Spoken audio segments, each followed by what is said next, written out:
Lindsay here, the Frugal Crafter. Today I'm going to show you how I painted this still life in oil paints. I set this still life up on a cutting board because we had some lemon, some sugar. It's one of my quarantine still life series paintings, and I thought it was just kind of pretty and bright and cheerful, and I really just wanted to play with some oil paints. Now, time got away from me during this painting. I actually spent like 2.5 hours on it, so it was really enjoyable. I guess that's why I didn't realize how long I was spending, and I think it's really nice when you kind of get into that flow state when you're painting and time just goes away.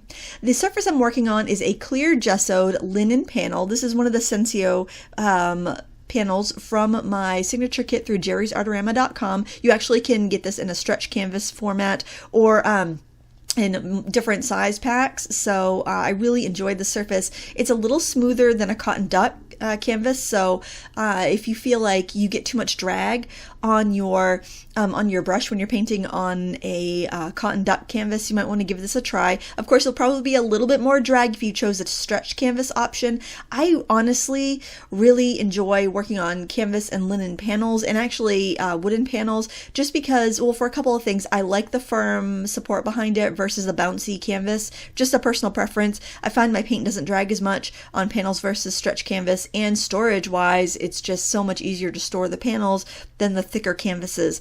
And I tend to outpace myself painting than selling or displaying, so that works. Of course, the advantage of a stretched canvas would be the fact that you could put it just a wire, a couple eye hooks and a wire on the back, and just hang it up as is without a frame. So if you're going to frame it, panels are cheaper to frame, especially if you go with a standard size. But if you don't want to frame it at all and you just want to be able to hang it, then, you know, the stretch canvases will work. I did post a tutorial on how I hang my panels, just with making a little easy and cheap floater for the back of them. If you want to check that out, it's on my YouTube channel, but it just depends on the look that you're going for. Canvas panels can tend to warp, so that's something you would want to keep in mind if you're going to paint larger. You probably would want them in the support of a traditional frame.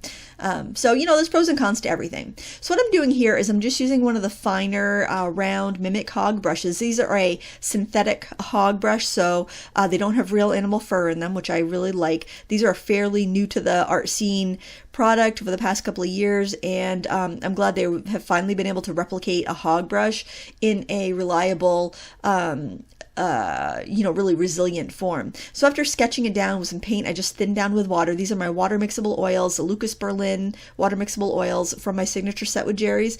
If you're using regular oil paints, that's totally fine. Just use a little bit of mineral spirits to thin it down. You don't need to go buy special paints, use what you have. Gouache would also be really good to do this tutorial with because it has a very similar properties and you can reactivate the paint with some water.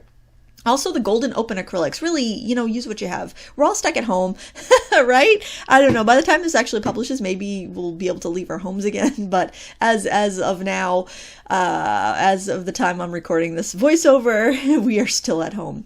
Now, I have this, I love like sugar shakers and like kind of vintage diner things. So I keep my sugar at home in just a sugar shaker, and I put that in my still life as well. And I just kind of base coated it in because it's about 3/4 of the way full of sugar. You can see through the glass part. It's got a fluted edge to it. So I'm just kind of blocking in colors now. I'll add those details later. I'm using for colors, I've got a lemon yellow, I've got a permanent yellow deep, or cadmium yellow, any warm yellow there, ultramarine blue, alizarin crimson, burnt umber. I get a couple dollops of white because I always seem to go through that quicker, and I have some yellow ochre, and I'll just be mixing from those colors. So you don't need to have a lot of colors. I do have 3 yellows, which may seem a little crazy, but because the primary color here is yellow, I wanted to have some varieties within there. So we have the lemon, which is a cool yellow. We've got the warm yellow, and we've got the yellow ochre, which is a natural or an earthy yellow. So I feel like having that variety really helps. And then just 1 blue and 1 red is definitely sufficient beyond that. I like to kind of thinly block in paint so that it's not going to be super greasy as I'm working over it. Sometimes you can get kind of lost in how wet the surface is when you're trying to do oils. So it's important to try to keep that first layer fairly thin.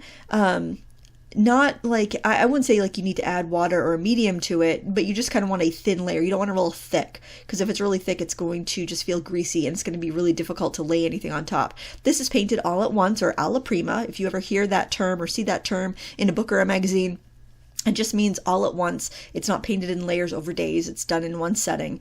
And so that's how I prefer to paint these days. Back in the day when I had a studio away from home before I had kids, I would work paintings over weeks and just keep like adding glazes and really, you know, spending a lot of time on a large canvas like that. But in this season of life, I don't have that kind of time or space to keep large wet canvases. So working alla prima is much better for my lifestyle currently. Now, if you're wondering what I do with all these wet canvases while I'm waiting for them to dry, I have a tutorial on my YouTube channel about how to build a drying rack for your canvases so you can store a lot of canvases, either stretch canvases or canvas panels, in a small space. So I have this rack on a deep shelf in my basement, and I just rotate wet paintings through there, and then when they're dry, I can store them like in a box or something. I don't have a great storage plan for my canvas panels except for to like hang them up on the wall. So if you've got a nice blank wall in your home, there you go. I think it'd be kind of fun to have a room with just like a really narrow kind of like chair rail, like a narrow just rail, just like little shelf where you could just like rotate dried paintings through. I think that would be really fun. I'm sure they'd get a little paint on the wall because you'd be anxious to put new paintings on there. But I think that would be really cool. You know, if you had the wall space to do it, maybe in like a hallway or something where you don't need, where you have all the wall, but you're not putting things on the wall, for instance, maybe in our hallway, that might be a good thing to do. Plus, there's not like a lot of light in typical hallways, so it would definitely, be good and healthy for your paintings. So I'm gonna put that on the list of things to do, I guess. Put some little put some thin shelves in my hallway. I think that'd be really cool. But whatever you do, it's just nice to find a place where you can display your paintings. Another good idea maybe would be if you have a kitchen that's got the soffits above your cabinets, that space is kind of wasted. You could do like a thin rail like that, or just put little brads and do my floating frame tutorial. That would be a great way where you could use some unused space to add a decorative element and make use of that dead space in your kitchen. When you're working on this first layer, pay attention to the values of your painting. So notice where it's really dark, where it's really light. Try to get those values in, especially the dark ones right off the bat. Because when you're working with oils, you're going to be using white paint, and white has the ability and the tendency to kind of gobble up and alter your other colors a lot. So you really want to make sure you get those strong darks in right off the bat, because it's so much easier to lighten and muddy them up. It's almost better to have them a little too dark. So what I do, there's a couple ways that can kind of help me get accurate values when oil painting. For one, your oil paint is kind of thick and viscous on your brush. So something that I will do if I'm looking at my still life or looking at a photo, I will hold my brush up and squint, look through one eye, and position my brush so I can see the object that I'm trying to color match and my brush at the same time, and hold them next to each other. And you can get a really good sight whether that paint color and that paint value is accurate or not. And honestly, value is way more important than color when you're painting. So if you don't have just the right shade of something, as long as you have the right value of it, you're going to be fine. So kind of keep that in mind. But that little squint test is a great way to tell whether your paint color is right or not.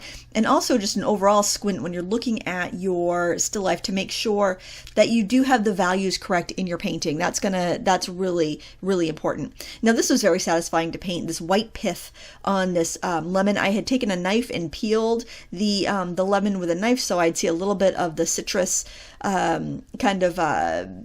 chunks in the center, the juicy chunks, and also I'd see some of the pith, and you could almost see some ridges from where I'd use a serrated knife to peel it. I thought it was really kind of interesting, and the little spiral of the lemon peel there.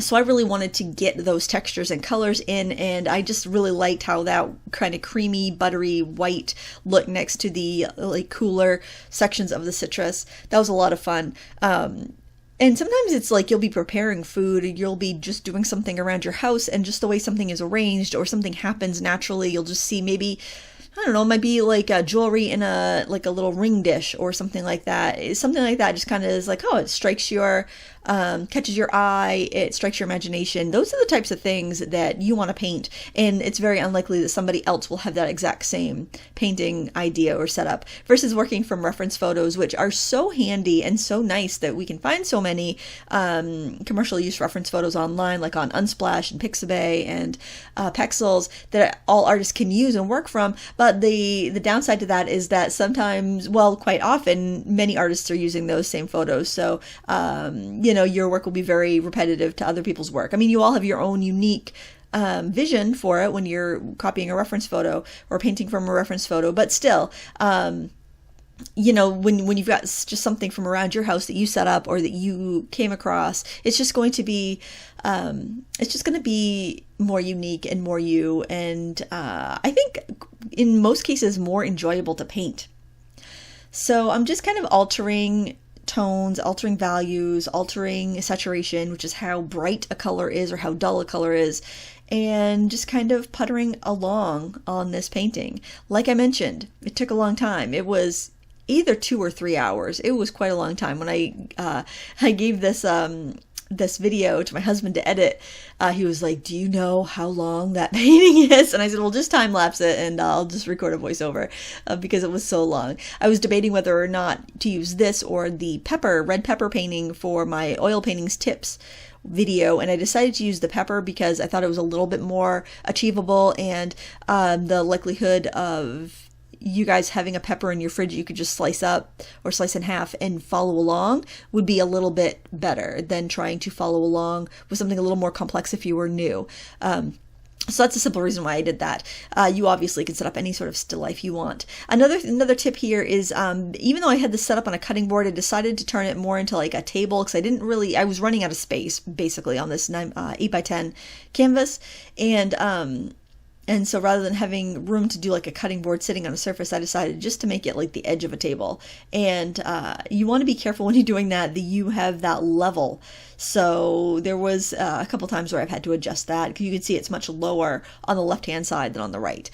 So you can simply just measure and adjust if you need to. You can also soften that back edge to add a little depth of field, which can look nice, and kind of, fuss with it a little bit.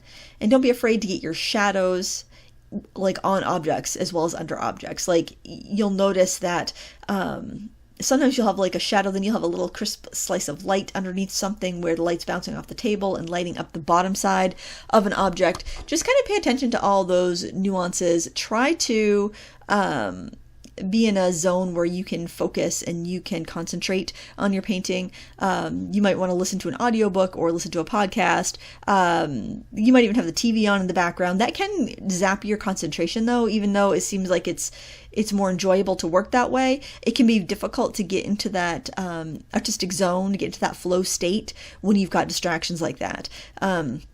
Everybody's different. I know it's kind of fun just to be working on something kind of mindless and puttery while the TV's on, but if you are trying to focus and concentrate, having quiet or just music or a podcast or something where you're not going to be having your visual acuity distracted can really help. I find that I paint a lot faster if I don't have any sort of distractions, if there's no music or television or anything in the background. In fact, if I'm on a tight deadline, that's how I work. I do not have anything on while I'm working. And of course, a lot of times when I'm painting, I am narrating on video live, so I can't have anything on, to distract in the background anyway. But just a little tip there. I know it's really fun to have the TV on and to watch a movie or whatever when you're painting, but it can be a distraction. Just putting it out there. You do whatever you want to do, but if you find that you are having a hard time settling in and focusing, I would try to remove the distractions, which can be difficult this time, right? This time of our lives when we've got, lots of, well, it could be either way. You could have a lot of people around you that you typically don't, or maybe it's just, it's hard to get motivated because it is such a strange time. I've been in both places, so I definitely hear you there. Now, when you're putting in a color over a wet color that's got to be kind of strong and contrasted, you need to reload frequently. That might be like scraping the white off of your brush and then reloading with fresh paint, like I am here with this ultramarine blue going over the white. I have to keep picking up fresh blue and wiping my brush off on my palette in between letters, but it worked out pretty well. You you just need to, you're basically like icing a cake, right? And you've done that crumb layer, and now you're putting the real frosting on top. That's kind of what you're doing here when you're oil painting. You're very gently putting on that second layer. Working with a softer brush will help you achieve this. This is one of the Black Swan brushes here, which is another synthetic brush by Creative Mark. It's included in my signature kit, along with a few other. I like these really soft brushes for layering on top and doing those final details because they hold together really sharp edges and sharp points, and they're so soft that they just apply the paint and they don't dig up any of the paint that's underneath. And if you're going over with a hog brush, since a hog brush bristles are so much stiffer, they tend to scrape up some of the paint underneath. So you kind of want to work your brushes like firm to soft, just like you want to work lean to fat if you're doing layers in oil painting. And what I mean by that is, say if you're going to work over several days or weeks on a painting, your first layer, you would have a very thin paint. So you could either be thinning it with a paint thinner, you could be thinning it with water if it's a water mixable oil, you could be thinning it with some medium, and then, but make sure it's like a thin medium, not a fat medium. And then you can use paint on its own for a layer. And then after that, you could use paint with an oil, because that makes it fatter, that makes it slower drying. That way your layers won't crack as you're working. So that's what you want to avoid with oil paint. If you're painting it all in one go, everything is active at the same time and drying at the same time, so you're not going to have like one layer on top drying faster than a layer underneath, and that's where that crazing and the cracking comes from. You're not going to have that issue if you're painting it all at once. Now, I love doing wood grain. I think it's, definitely, if you like to do wood grain, maybe have some examples, some scraps of wood. If you have different furniture in your house with different grains, observe them. It's fun to do wood grain. I think it adds a nice level of warmth and texture and pattern to a painting that without being overwhelming. Like if you had this sitting on a napkin or a tablecloth with a strong pattern, that could totally just disrupt your still life and take all the attention away from the objects that you're painting. But something like a wood grain, it being white, it being a neutral color like brown, it just kind of enhances and adds depth without taking any of the attention away from your focal point, which is really a really helpful tool to use. So kind of keep that in mind. And you could always look up wood grains, look up samples. A good example, a good place to find examples of different wood grain would be to look up flooring samples from like a home improvement store. You can even find wood sellers online, because like a lot of parts of the country, you can't just walk into a store and buy, specialty woods. You can order them online. So that would be a good way to find some samples, just to look and kind of see what the different patterns look like and see what you could use in your artwork.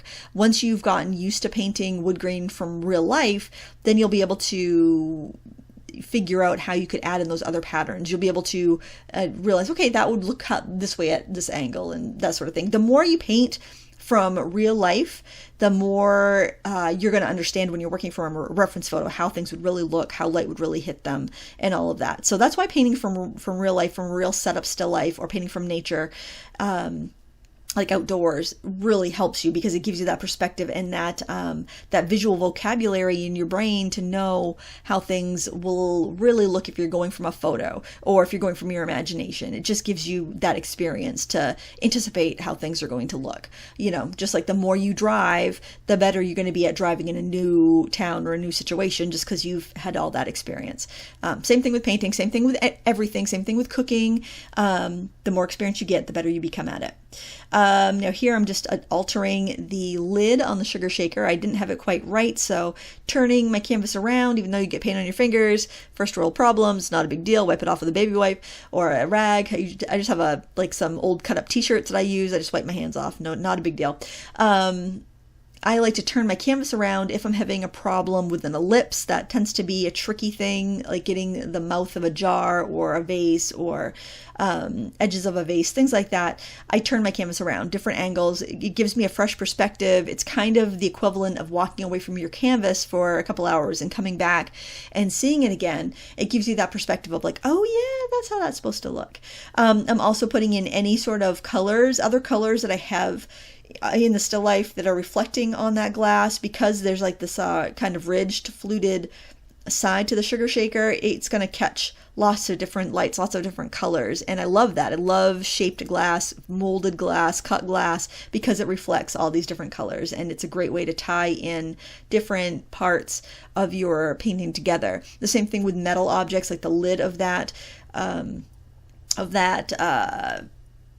sugar shaker. It's metallic, so it's reflecting things. It's probably reflecting the burgundy of my sweater, because like this is such a warm sweater. I wear it over my clothes all the time, especially in the basement in the winter, spring. Well, we basically have winter from like I swear October until May here in Maine, so I'm always, you know, got many layers on, and this sweater just seems to be very warm without being too bulky, so I don't drag my arm through things like I do with my inside coat. Problems of working in a basement in Maine. But you know, the benefits are that nobody sees my mess when I am in the middle of a project, or I don't have to pick up at the end of the day if I'm still in the middle of a project. So, you know, hey, it's got its benefits, and it's got its downsides. I mean, if I had one of these beautiful art studios on the main level where everyone was walking by it all the time, I think that would be kind of stressful, because I'd be afraid to make a mess. I'd be afraid to spill things on a nice floor. I don't have that fear because I've got cement basement floors and, you know, cast off furniture and all of that stuff. So, you know, what some people would probably see as a downside, I find it's kind of a positive. In fact, I was out walking the dog this morning and I spied a nifty looking shelf on the side of the road, and I'm gotta tell you, I almost grabbed it. I might go back if it's still there. It's like kitty corner. It's across the street at a house, like just like not even, well, we're in the country, so I don't have blocks, but it'd be less than the equivalent of a block away. So yeah, I've been thinking about that. Like, oh, how can I rearrange my quote-unquote room? Because it's not really a room. Actually, I have a corner of the unfinished basement the walls have been made by stacking discarded shelves and stuff that I found, bookcases and whatnot, to make the walls.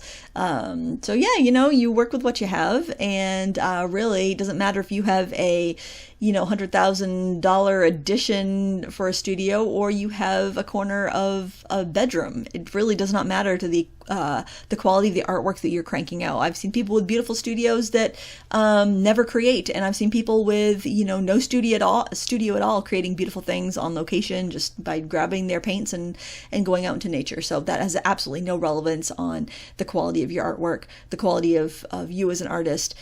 So don't ever let that lack of space be a deterrent to you. You could find a way to make it work. It might be working smaller and in a sketchbook, or working with a different medium that's a little bit more conducive to smaller scale non-studio work, but you can do it. You can do it. There's absolutely no correlation. And sometimes when people get the perfect studios, they stop creating because they're, you know, it wasn't the lack of a studio space that was the problem.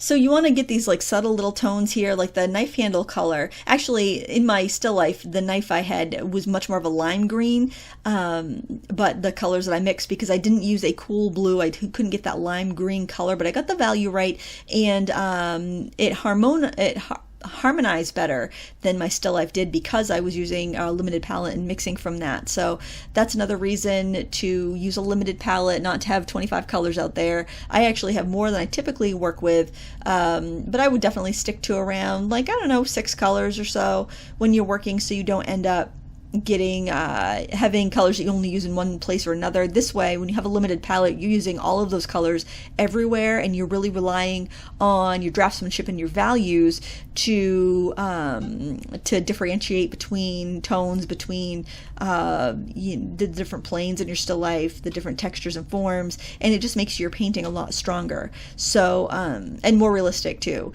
because when you're looking at something in real life, you've got like one lighting situation, you've got you may have things that are printed with all these different inks and put together, but there's going to be a harmony because of the lighting and the way the shadow's falling, and you can control that with your paints and have even greater harmony when you paint a still life, which is nice. I also like to mix up purple and use that to shade my yellow, because it will neutralize when I paint it over the wet yellow paint. And if I go on some like of the white pith and I add some shadows, it's going to be a natural complement, and it's going to energize the surrounding colors, which which is nice because they're opposites on the color wheel. So learning color theory is probably one of the best tips that I can give somebody that's a new painter. Learning how to mix colors, learning to see a color's undertone, like the lemon yellow has a cool green undertone, whereas an Indian yellow or a gamboge or cadmium yellow deep has a warmer or orange undertone. Learning to see those undertones. It doesn't necessarily come naturally off the bat, but you can learn it and you can learn to see it. Unless you're colorblind, I assume that might be more difficult, but learning to see values, which is how dark or light something is, that's really going to help you as an artist, because you can create work with a pencil that is gorgeous and photorealistic. So you don't need to have expensive supplies at all to learn how to create art. So working with a pencil, working with a stick of charcoal, that's so simple and inexpensive and doesn't take a lot of space or a lot of money. And you can learn everything that you really need to know about art, because value and composition are so important. And then when you do get into color, learning the color undertones, learning how to mix color, learning how to desaturate color, learning about saturation. Like, it's not just brightness and darkness, but it's more saturated or dull. So knowing when you want to use that color full strength and have that fully saturated color, and knowing when you need to mute it down or when you need to darken it, because sometimes people confuse desaturating with a darker value. It's not necessarily darker. It could be the same exact value, just bright or saturated or desaturated, so bright or dull. Those are the nuances that you learn as you work with color, as you paint, and it's something that you need to learn by experience. And even if you understand the concept of brightness and saturation and values, until you've put that brush to canvas, you've got to then understand the properties of the medium that you're using. So there's so much to learn, and it takes experience. It takes practice. It's like when you learn how to drive, you have to put so many hours in behind the wheel before you can get a driver's license. It's because you need that practice. You need to have experience in these different situations in order to fully comprehend what you're doing. So watching videos is great. Taking classes is great, but you have to put it into practice. You have to actually pick up the brush and do it yourself, because all the kind of book knowledge in the world is not going to replace actually, jumping in and doing it. So I would definitely encourage you to do that. If you're curious about oils, but you're worried about the smell or the cleanup, water mixable oils are a wonderful option, because you can just kind of rinse your brush off in between colors, wipe it off and keep on going, versus a traditional oil paint where you need to clean it with mineral spirits, and then you have to clean it with soap and water, and you have to let it dry before you can use it with oils again. There's none of that wait time. If your brushes get really dirty, you can wash them and then go right back in. If you're painting with regular oils, you can rinse them with mineral spirits and keep going, but they'll get to a point where it's like, yeah, I need to clean that brush. So I feel like you need to have more brushes when you're using traditional oils versus using water mixable oils. And cleanup is a little bit more challenging, so you need the mineral spirits and you need to soap and water wash them, versus rinsing them in water and then soap and water washing them. And it's not really the paints that smell. With oils, it is the solvents, the mineral spirits, and whatnot. And you can use like Gamsol or a odorless mineral spirit that is quite odorless, but for one, I don't really trust it. I don't trust that it's non-toxic, and I don't like the fact that I can't smell it if it is toxic, and it's flammable, and all of that. So your water mixables is kind of the best of both worlds, and they've gotten so much better over the years. Here I'm adding my final highlights. I'm adding those nice thick gooey white highlights. I love to put those on. Wait till the end though, guys, because they will give you nothing but heartache if you put them on early, because you will be fighting them and just making mud if you put them on too early. But oh, they are so satisfying to paint when you finally get to that stage.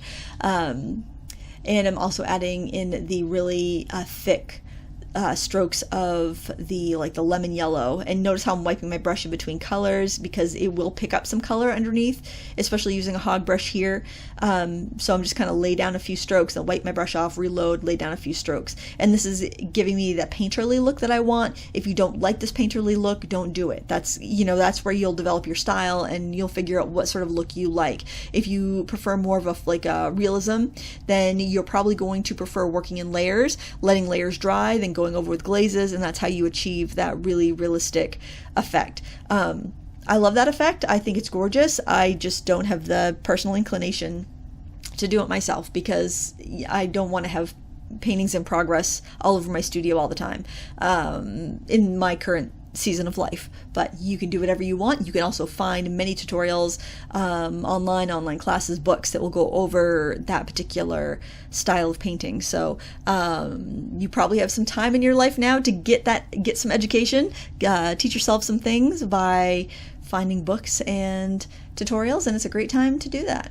And I'm just puttering away here. I'm just adding those final touches. I find that this stage of the painting is so fun because you're seeing the end, you're seeing it, looking the way you want to look at it, it's looking the way you want it to look, and it can be very tempting to overwork. So just kind of maybe set yourself a deadline saying, okay, I'm going to stop in 5 minutes, or maybe just use the teeniest of brushes so you can't do too much damage if you do overwork it. I find that because it's so fun to finish a painting, that often we artists like to stay in that finishing stage a long time, and then we overdo it, and I'm very guilty of that. So just keep that in mind. It seems very tempting to do in oil paints more than any other media for some reason, for me anyway.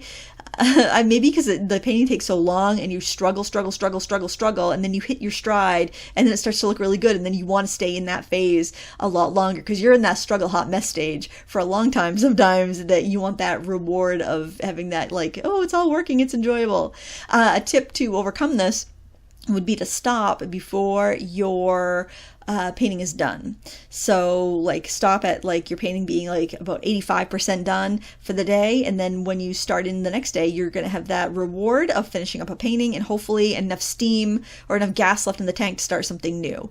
So you don't have that kind of puttering around trying to figure out what you're going to do, because sometimes starting is like the toughest thing. So if you can begin your studio day by having something almost done that you can just finish up and then go on to your next project, you'll already be in the zone to start that next project. So you won't have that hemming and hawing and kind of, fussy, just time wasting time. That, I don't know, I find that often in the studio if I'm not finishing up a project from before. It's nice to have something going. Now here I'm just using a filbert to soften some edges, and it's done. I really enjoyed this. I hope you did too. Please give me a thumbs up if you did, and all the info, reference photo, that sort of jazz will be in the video description. Thanks for watching. Until next time, happy crafting.